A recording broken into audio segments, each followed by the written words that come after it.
What do 4 Super Bowls, a career-long streak of 215 consecutive games played, and 25 blocked kicks have in common? Only one thing. They all belong to one man, Ted Hendricks. But who was the real Ted Hendricks? A lanky 6-foot 7-inch defensive lineman who looked more like a basketball center than an NFL enforcer. He can anticipate plays before they happen and outsmart opponents with ease. But Ted Hendricks' brilliance on the field was only matched by his bizarre antics off it. One minute he was blocking a field goal, the next he was riding a horse onto the practice field. This is the story of Ted Hendricks, the Mad Stork. Stork. He looked like a stork. And we took him in the second round. Hello, I'm Ted Hendricks of the Los Angeles Raiders. Unorthodox linebacker the NFL has ever seen. Before he was a 4-time Super Bowl champion, before the legend of the Mad Stork took flight, Ted Hendricks was just a tall, quiet kid growing up in South Florida with a mind built for math and a body built for sports. Ted Hendricks was born in Guatemala in 1947. Not exactly the birthplace you'd expect for one of the NFL's most iconic linebackers. Ted moved to Florida at a young age. He grew up in Hialeah, a place where football dreams often started under the blazing Miami sun. At Hialeah High School, Hendricks stood out from day one, not just on the field, but in the classroom as well. He was an honor student, a math whiz who also lettered in basketball, baseball, track and field, and football. By the time college recruiters showed up, they couldn't figure him out. Was he an athlete or a scholar? And turns out he was both. Ted received 4 scholarship offers from the University of Miami, 1 for baseball, 1 for basketball, 1 for football, and 1 academic. And you know what he picked? The academic one. He majored in math, minored in psychology, and still managed to become one of the greatest players college football had ever seen. At Miami, Hendricks played stand-up defensive end from 1966 to 1968. He wasn't supposed to dominate because he was too thin, too tall, too awkward looking. But when the game started, he was a nightmare. Over 3 seasons, he piled up 327 tackles. It's still the highest total ever recorded by a Miami defensive lineman. He led the team in solo tackles with 139, recovered 12 fumbles, and once recorded 4 sacks in a single game against Florida in 1968. That same year, he was named the National Lineman of the Year by United Press International, a 2-time consensus All-American, a 3-time selection overall. In 1968, he even placed 5th in the Heisman voting, and it was a nearly impossible feat for a lineman. The Miami crowd loved him, media couldn't stop writing about him, and opponents just prayed he'd line up on the other side. That's when his teammates started calling him the Mad Stork. At first, it was just a joke, but once you saw him line up, eyes locked, arms spread wide like wings, the nickname made perfect sense. His teammate Mike Curtis once said, when he ran, those long skinny legs flapping every way, he really did look like a Mad Stork. And just like that, a legend was born. But Hendricks wasn't just an athlete, he was a student of the game. While most players trained to hit harder, he trained to think faster. He'd study offensive formations, memorize blocking angles, and anticipate exactly where the quarterback was going before the ball was even snapped. That mix of intelligence and instinct made him different. By the time he graduated, Ted Hendricks wasn't just the pride of Miami, he was Miami. His jersey was retired decades later in 1997 because he's irreplaceable. He entered the University of Miami Sports Hall of Fame in 1980 and the College Football Hall of Fame in 1987. Even ESPN, in their 2020 ranking of the greatest college players ever, listed him among the top 100 at number 85. And to this day, the Ted Hendricks Award's given annually to college football's best defensive end, a lasting tribute to the player who redefined the position. But back then in 1969, the NFL didn't quite know what to make of him. He was 6 foot 7 inches, barely 220 pounds, built like a basketball forward. Too tall for the trenches, too thin for a linebacker, but too smart to ignore. The answer was simple. You just unleash the unstoppable beast. In 1969, that's exactly what the Baltimore Colts did. When Ted Hendricks stepped into the NFL in 1969, coaches weren't quite sure how to use him. He didn't look like any linebacker the league had ever seen, because he looked more like he should be boxing out Wilt Chamberlain than blitzing quarterbacks. The Baltimore Colts took him in the second round of the 1969 draft, but even they weren't sure what position he'd play. He was listed as a defensive end, which explains why he wore the unusual number 83. But after a few games, head coach Don Shula saw something others didn't. He moved Ted to linebacker, and that moment flipped the script entirely.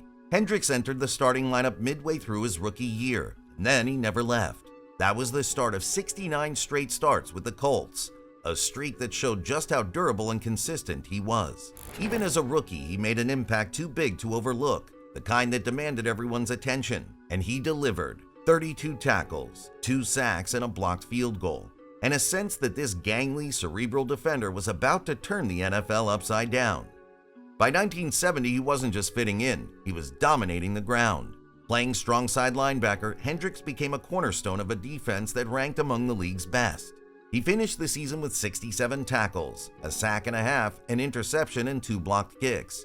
In the AFC Championship game, with a Super Bowl berth on the line, he delivered one of the biggest plays of his young career. Late in the game, the Raiders were driving, one good series away from flipping the momentum.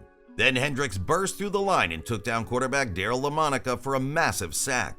That single play killed the drive, silenced the crowd, and locked up Baltimore's ticket to the Super Bowl. And 2 weeks later, the Colts won Super Bowl V, and the Mad Stork had his first ring.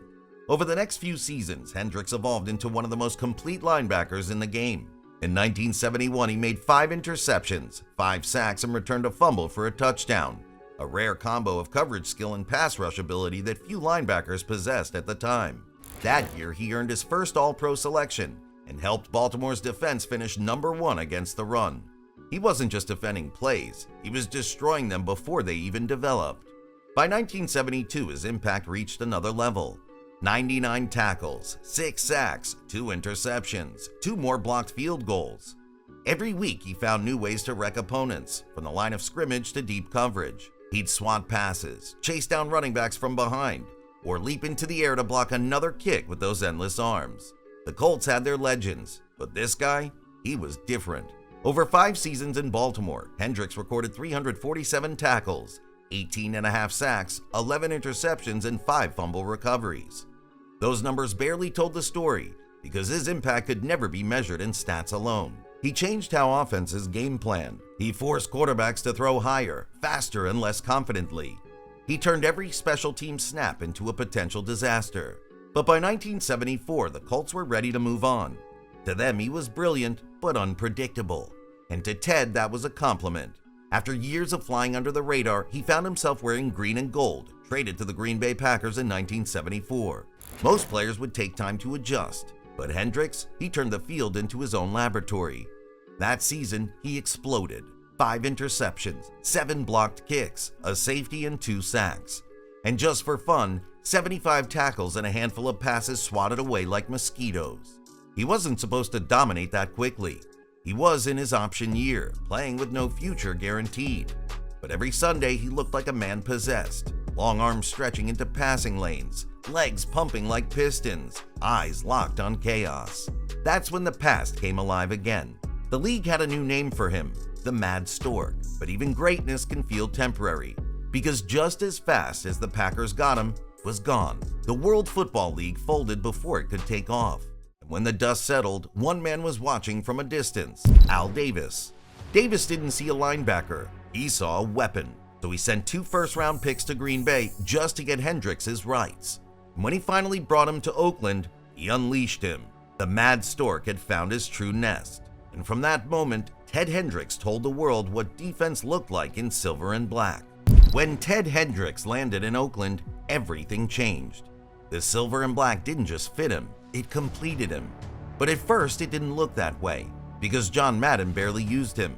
He started just a handful of games that first season, stuck between a coaching feud and a new system. Still, every time Hendricks got on the field, chaos followed. He blocked kicks, forced safeties, snatched interceptions like a wide receiver. And in the playoffs against Cincinnati, he went nuclear. 4 sacks in one game. His final takedown of Kenny Anderson knocked the Bengals out of field goal range. Even Paul Brown, the legendary coach on the other sideline, said he earned his entire season's salary on that one play. That's the thing about the Mad Stork. He didn't need time to take over. Just one series and the whole field felt him. By the next year, he was a full-time starter. The Raiders switched to a 3-4 defense. Hendricks became the perfect hybrid, too tall for a linebacker, too fast for a lineman, too smart for anyone to block twice. That season ended with Super Bowl XI in 1976. The Raiders crushed the Minnesota Vikings 32-14, claiming the franchise's first ever championship. And Ted, he was everywhere. Sacks, blocks, picks, chaos.